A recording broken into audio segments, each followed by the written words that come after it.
Guys, ayan, nandito ako ngayon sa lote namin at itong inaanak ko ay ayan, tinatabas niya yung taas na ng mga sanga ng anong sanga nga yan? Sa kakawate. Ayan, ay matutumbahan, matutumbahan. Muntik na ako natumbahan. Ayan. Muntik na ng karirils, ayan. Basta nagasayat, natakbo mo si ma'am. Buti na lang nakatakbo ako. Yan pala ang nakalimutan ko na baka maabot ako nung sanga.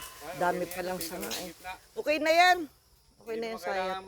Then syempre nandito rin yung kanyang misis, si Jenny, at saka yun syempre aking mister naman. Yan, nandito kami ngayon. Maaga pa kami dito para makahingi kami ng sanga ng kakawate. Pinagkulungan nga ganyan lang katasan, hindi sila makalukso. Ganito talaga ang senior. Maaga pa nagigising at para makapunta sa bukid. Ayan guys, and thanks for watching.